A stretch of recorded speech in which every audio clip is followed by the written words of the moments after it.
We have got people who shouldn't even be in this country hundreds and hundreds of miles away from the country of Mexico who are getting rich by doing crime in our communities.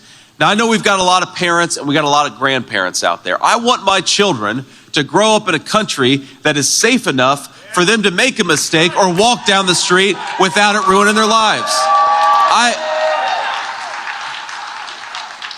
And here's what I mean by that. I was in Valdosta, Georgia. And if you've heard the name Valdosta, Georgia, it's probably because it got hit pretty hard by Hurricane Helene just a couple of weeks ago. But I was there a few weeks before it got hit by the hurricane.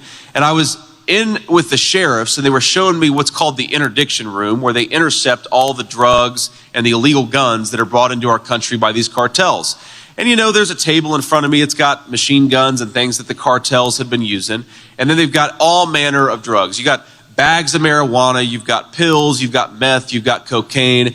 And they showed me something that looked out of place. And it was a box of candy, like Sour Patches, Nerds candy.